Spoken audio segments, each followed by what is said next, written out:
Sejam bem-vindos ao RTV Notícias. O déficit das administrações públicas diminuiu 971 milhões de euros face ao primeiro semestre de 2015. De acordo com a execução orçamental de junho, avança o Ministério das Finanças em comunicado. Ainda de acordo com o comunicado governamental, a melhoria do déficit do primeiro semestre excede-se largamente o valor previsto no Orçamento do Estado 2016.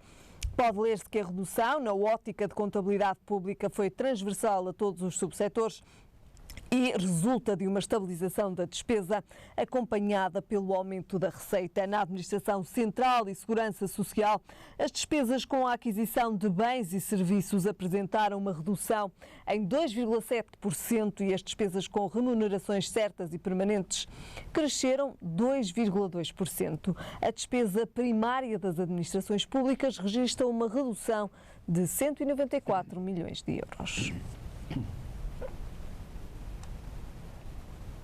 Hoje tem comigo Narciso Miranda. Narciso Miranda, muito boa tarde. Obrigado desde já pela sua presença.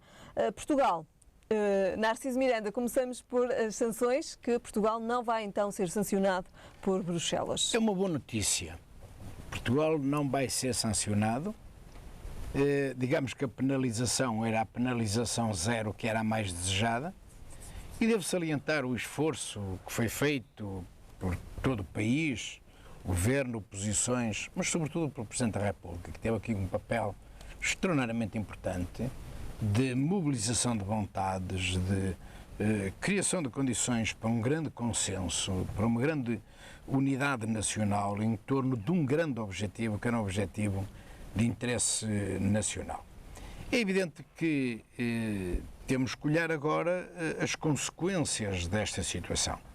Se por um lado a notícia é muito boa, repito, mesmo muito boa, por outro lado também acabaram-se as desculpas, acabaram-se os alibis e acabou-se sobretudo a situação de passarem para o lado a responsabilidade do nosso déficit orçamental e por isso mesmo eu quase que tenho vontade de sintetizar desta forma a consequência da penalização zero decidida em Bruxelas. Terminaram as consequências, terminaram os efeitos do governo anterior, do governo PSD-CDS. A partir de agora tudo recairá sobre o atual governo. Tudo será consequência do atual governo. Entramos numa nova fase. E é por isso que exatamente, entramos numa nova fase. E é por isso que eu achei um discurso muito inteligente em todas as reações que foram feitas. Vai ficar admirada. Pela primeira vez vou dar um elogio, mas é justo. Falou PSD, falou PS, falou CDS, falou Bloco de Esquerda, falaram de todos. O discurso mais inteligente, mais pragmático, com sinais mais evidentes em termos de curto e médio prazo, foi o discurso do PC. O PC alertou para a responsabilidade que recai, ele não disse isto, mas deu a entender, direitinha, na atual maioria, no atual governo. Responsabilidade dessa que o PC começou a perceber vai ser muito difícil, mesmo muito difícil, ou vai a conduzir a uma dificuldade enorme quando se iniciar a preparação do Orçamento de Estado para 2017. Como é que vê de facto esta decisão de Bruxelas? Foi uma decisão inteligente, foi uma decisão equilibrada. Numa altura em que as coisas não estão a correr bem para a Europa, e imediatamente após o resultado do referendo no Reino Unido, seria muito mal uma penalização agora. Peço desculpa. E, portanto, eu acho que o bom senso esteve na base desta decisão.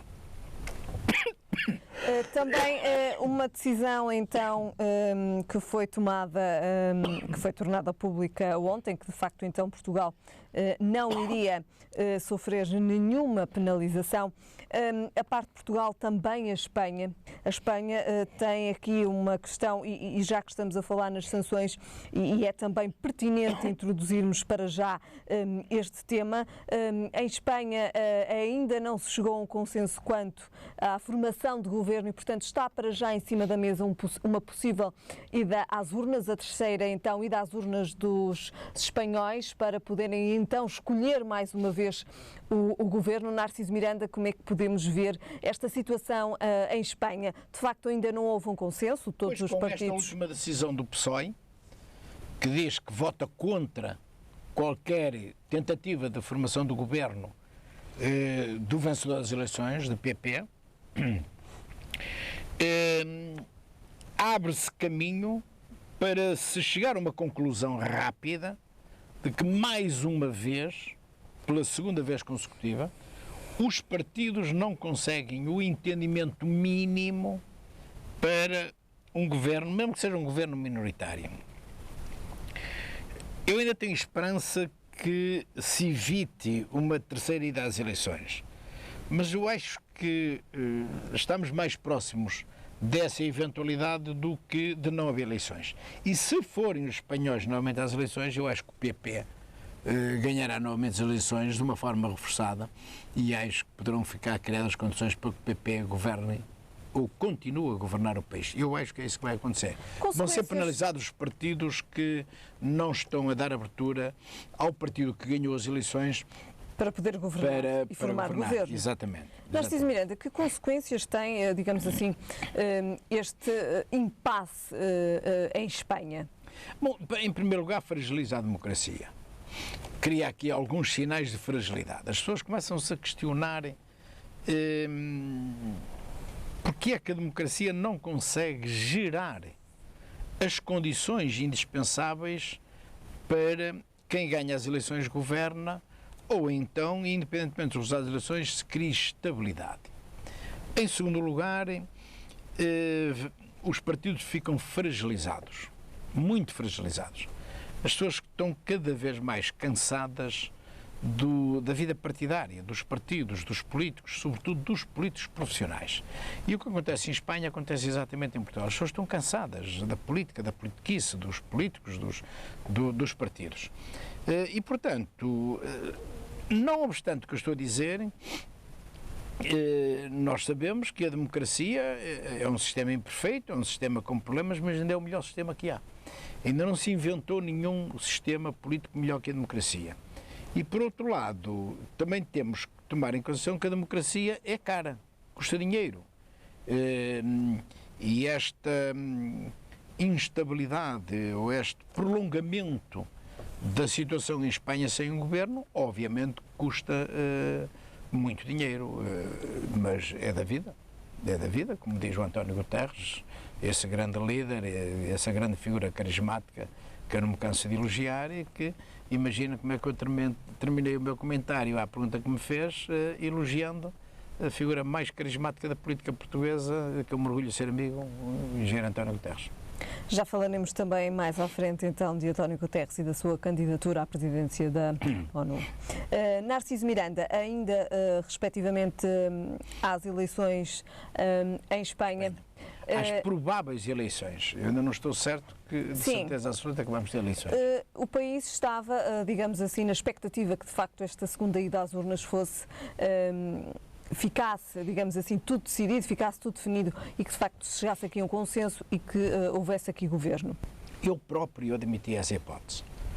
Depois da penalização do Partido Socialista, do PSOE, eu adivinhava que o PSOE iria deixar o partido vencedor, o PP, governar o país, mesmo que em minoria. Naturalmente obrigando a uma maior abertura, um maior diálogo, uma maior negociação, um maior diálogo, sobretudo os partidos da oposição, particularmente com o PSOE. Mas acho que aquilo no PSOE também não está muito bem, também há ali posições muito radicalizadas, de maneira que, numa situação dessas, poderemos chegar a uma situação em que não há outra alternativa que não seja voltar a ir a eleições. Mas eu acho que as eleições não vão resolver e não vão trazer nada de novo. A única dúvida que se põe é se o PP conseguirá ou não maioria absoluta, ou se não conseguir maioria absoluta, ele se conseguirá governar apenas com o apoio de um dos outros partidos. Porque neste momento um só não chega. Exceptuando-se o caso do PSOE, se o PSOE aprovasse o programa de governo, isso chegaria, mas quer os cidadãos, quer o Podemos, um só não chega para que o PP possa governar. Numa terceira talvez consiga esse objetivo. Narciso Miranda, este é também um problema da Europa e é também, sobretudo, um problema específico da Espanha, que de facto, que leitura podemos fazer desta não formação de governo em Isso é um Espanha? problema de facto de Espanha, em primeiro lugar, mas disse muito bem, também é um problema da Europa, porque um país com algumas fragilidades que tem, como a Espanha, tanto tempo sem governo, é inevitável que as fragilidades aumentem. E, portanto, as preocupações na Europa também aumentam. Aumentam, não na mesma proporção, mas aumentam. Não na mesma proporção que aumentam os problemas, as preocupações dos espanhóis. Os espanhóis, de facto, estão muito preocupados. A sociedade civil, os agentes, o tecido empresarial, etc., estão muito preocupados. Mas, como eu disse há pouco, eu acho que tudo o que está a acontecer obriga-nos a pensar que um dia destes vamos ter que pôr em cima da mesa um grande debate, uma grande discussão sobre a reforma do funcionamento dos partidos, sobretudo dos partidos tradicionais, dos partidos que têm umas décadas de vida e que se estão a esgotar progressivamente. E, portanto, não conseguem gerar a renovação necessária e, sobretudo, a capacidade de imaginação capaz de ultrapassar os bloqueamentos internos, o conservadorismo que os próprios partidos conseguem gerar no seu seio. Portanto, não me admira nada que um dia destes não se esteja a trabalhar um grande debate, uma grande discussão para essa grande renovação que é preciso que aconteça dentro dos próprios partidos. Ou um grande debate sobre a alteração das leis eleitorais. Lei eleitoral, por exemplo, como já aconteceu na Grécia, em que são criados mecanismos para que o partido que ganha as eleições tenha uma bonificação, chamamos-lhe assim, excepcional, que o leva a ter um número de deputados suficientes para uma maioria estável que suporte o governo no Parlamento. Há situações, e é possível na democracia criar essas situações, que um partido que ganhe com 35%, por exemplo, com 35%, mas que ganhe as eleições claramente, possa governar com uma maioria sustentada e coerente no Parlamento através de um mecanismo de correção, digamos assim, há um bocadinho chamei, mas também pode ser bonificação, que lhe atribui um excedente, um número excedente de deputados, excedente relativamente àquilo que são eleitos diretamente, em função dos seus 35%, 40%, não interessa, para governar com estabilidade. Eu acho que estamos mais próximos desta solução, na minha opinião. Narciso Miranda, isto também pode-se dizer que é um reflexo de que o eleitorado cada vez mais está em descrença perante as grandes forças políticas? O eleitorado está cada vez mais afastado dos partidos e dos políticos. O eleitorado está cansado dos partidos, está cansado da política e está cansado de alguns políticos. É por isso que quando aparece um político com uma mensagem tão clara, tão consensual e tão mobilizadora como esta que o Marcelo Rebelo de Sousa tem transmitido, as pessoas aderem com extraordinária facilidade. É a proximidade também do eleitorado? Sim, e uma certa relação afetiva que ele tem gerado. Eu até acho que ele tem exagerado, portanto estou à vontade, mas não deixo de salientar estes aspectos positivos. Ele galvanizou a sociedade portuguesa, galvanizou os portugueses e motivou os portugueses. E fez com que a maior parte dos portugueses comecem a dizer ainda bem que há aqui um que se diferencia dos outros. Lá está, dos outros políticos, dos partidos, porque as pessoas estão cansadas disso. Por isso é que também aparecem, se começam a surgir os fenómenos das candidaturas independentes nas autárquicas, com sucesso, como é o caso da candidatura independente que ganhou as eleições na Câmara do Porto, com sucesso total, sucesso esse que vai continuar a sentir-se nas próximas eleições de 2017.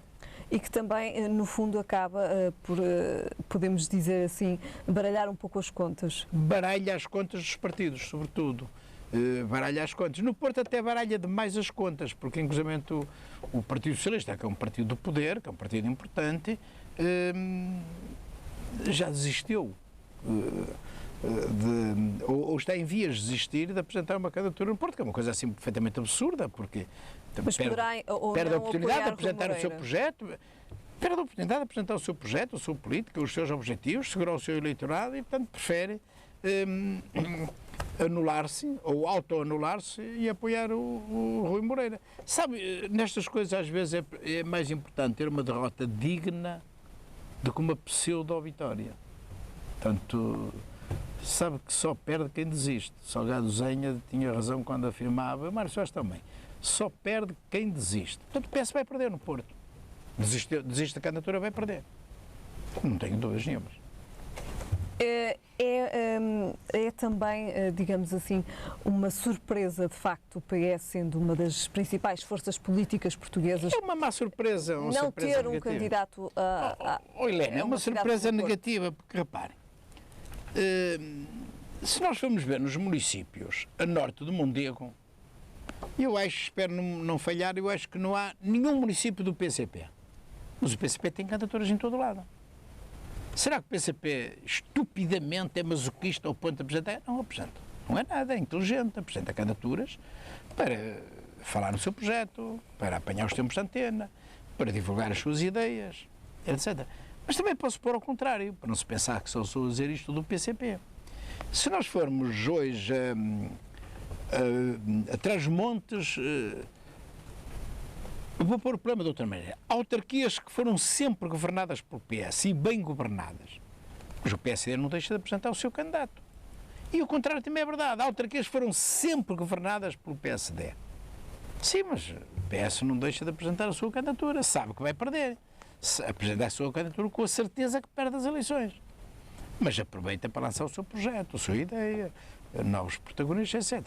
Ora, no Porto, provavelmente em consequência de uma certa visão política sustentada no princípio do centralismo democrático, há uma pessoa ou duas que sentaram-se na mesa do café e decidiram não é melhor não irmos a eleições porque senão vamos perder e ainda saímos chamuscados, vamos apoiar o Rui Moreira que assim é mais fácil para nós. Problemas consequências no médio e longo prazo. Portanto, as pessoas começam a ficar cansadas dos partidos e o mais fácil é até avançar com apoio a candidaturas independentes e a protagonistas independentes. Com novos ideais, com novas Sim, com renovação políticos. Com renovação, com ideias novas, sem estarem fechados, enquistados, cristalizados, com a frieza dos espaços das sedes onde se discute isto, com os aparelhos tenebrosos, difíceis. E, portanto, as candidaturas independentes vão proliferar cada vez mais no país. Há pouco falou precisamente no discurso de Marcelo Rebelo de Sousa, que nos diz também que afasta o cenário de crise política. Esta é, de facto, também, digamos assim, uma forma de acalmar os portugueses e de os fazer acreditar que, de facto, estamos Eu no acho bom que o Marcelo Rebelo de Sousa o que está a dizer, e a dizer de uma forma persistente, é assim, quando chegar o dia do cenário, de se concretizar o cenário da crise política, eles dizem assim, eu fiz tudo para evitar isto. Mas eles não se entenderam, portanto não tem outra solução. E eu interpreto muito mais o que o Marcelo Rebelo de Sousa tem dito sistematicamente desta forma do que de outra forma. E isto é uma estratégia muito inteligente do Marcelo Rebelo de Sousa. Aliás, declarações O cenário da crise política, do Orçamento do Estado. o cenário da crise está afastado relativamente a este caso em concreto. Não está afastado relativamente ao Orçamento do Estado de 2017, não está afastado relativamente às contas públicas, não está afastado relativamente a muitas coisas. Não nos esqueçamos, quem ganhou as eleições não é quem está a governar. Quem ganhou as eleições, o partido mais votado em Portugal foi o PSD. Isto não retira legitimidade nem eficácia democrática a este governo, que na Assembleia da República tem uma maioria de votos de deputados que o sustenta, que é a maioria que soma os deputados do PS, com o PC, com o Bloco de Esquerda e com mais lá umas ramificações menos importantes. E, portanto, não se retira legitimidade nenhuma, mas há um partido que ganhou as eleições que não foi o PS, foi o PSD. Como é que podemos interpretar estas declarações? São declarações extremamente inteligentes que têm o duplo efeito. Primeiro, acalma os mais agitados, faz com que a temperatura política baixe um pouco. E segundo, abre o espaço para que, repetindo o que disse há pouco, quando surgir uma situação de crise, o Presidente da República possa dizer, como viram, eu fiz tudo. Até me acusaram de andar com o Primeiro-Ministro às costas.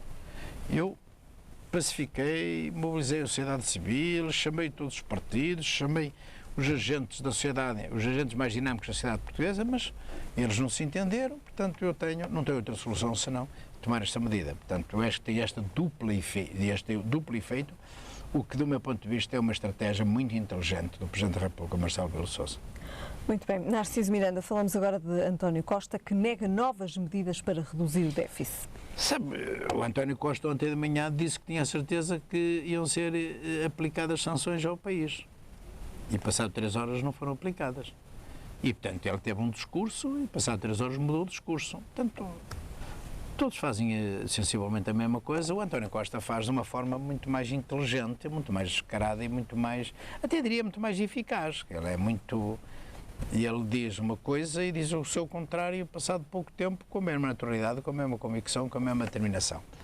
Eu acho que a política de apertar o cinto continua. É um pouco mais leve, mas continua. Não tínhamos ilusões e acho que se até ao fim do ano apertar mais um furo do cinto, eu não ficarei surpreendido. Não ficarei nada surpreendido. Muito bem. Narciso Miranda, há pouco falou precisamente... E também aqui já o fez algumas vezes, lançou um elogio então a António Guterres. Como é que viu o percurso de António Guterres e também as ambições de António Guterres? Acha que está bem posicionado e bem colocado? Sabe que agora é fácil elogiar o António Guterres. Eu agora até tenho reparado que há muita gente a elogiar António Guterres, mas muita gente que eu sei o que disse de António Guterres. Ouça, mesmo dentro do Partido Socialista. Eu era presidente do Partido Socialista, líder do Partido Socialista da Federação Estadual do Porto, do Distrito de Porto, e era do Secretário Nacional, e sei muito bem o que é que se dizia do António Guterres, o que é que alguns fizeram ao António Guterres. Portanto, agora é fácil elogiar António Guterres. Eu sou suspeito porque eu sou muito amigo de António Guterres, sou um grande admirador de António Guterres. E a única coisa que lhe direi sobre a pergunta que me faz é a seguinte. A votação, os primeiros sinais de votação, são agradavelmente surpreendentes a favor de António Guterres. Isso é bom para António Guterres, mas é bom para Portugal também. Portanto, está bem encaminhada a candidatura de António Guterres. Narciso Miranda, quero fazer-lhe apenas uma última pergunta. Esta semana participou numa tertúlia. Eu participei em várias, mas participei esta semana, sim, com muita gente, muito interessante, gostei muito. Qual é o balanço que faz dessa tertúlia? Muito positiva, muito interessante, sabe, porque são momentos de descompressão, são momentos em que as pessoas desabafam, falam, perguntam, criticam, são momentos em que se fala em coisas sérias, em que se faz... em que se, no fundo, recorda o passado, compreende-se o presente, mas projeta-se o futuro, porque é muito importante começarmos a falar cada vez mais no futuro. Eu gostei muito, eu já estive em 3. Eu sou sempre convidado para participar nessas tertúlias, sou, aliás, o protagonista das tertúlias. Vou lá para as pessoas me perguntarem, me provocarem, me pedirem esclarecimentos. Eu faço um balanço muito positivo. Eu gostei muito da última, porque cresceu muito, era muita gente já. E, portanto, acho que a próxima vai crescer ainda muito mais. E, portanto, eu senti-me muito satisfeito, muito realizado. Identificou alguns problemas comuns entre todos muitos problemas. As pessoas... Sabe, uma grande preocupação que eu sinto em toda a gente é que as pessoas já não estão só cansadas dos partidos e da política. Também já estão cansadas das instituições. Por isso é que eu reforço o que disse há pouco sobre o importante papel que está a desempenhar a instituição Presidente da República. A instituição Presidente da República, já não estou a falar exclusivamente no titular do cargo. E, portanto, as pessoas começam a desconfiar muito das instituições, a não acreditar nas instituições. Isso é o pior que pode acontecer para a democracia. E depois as pessoas concentram-se muito também na estratégia de futuro. O que é que vai acontecer no futuro? O que é que vai acontecer aos nossos filhos e aos nossos netos? E, portanto estas perspectivas e esta capacidade de ter uma visão estratégica, de não estar a pensar exclusivamente no pequeno problema, no dia-a-dia, que são grandes problemas, a mim dá-me muita satisfação e faz com que eu considero que essas tertúlias são muito positivas. Muito bem. Narciso Miranda, muito obrigado. Terminamos então com as tertúlias em que tem participado. Voltamos a ver-nos na próxima semana. Boa semana. Até para a semana, um prazer estar consigo. Muito obrigado. Ficamos agora com a previsão do estado do tempo para amanhã. É então previsto céu pouco nublado ou limpo. Quanto a temperaturas, o Porto espera uma mínima de 18 graus e uma máxima de 28. Em Lisboa a mínima será de 20 graus e a máxima de 33. E em Faro a mínima será de 22 graus e a máxima de 31.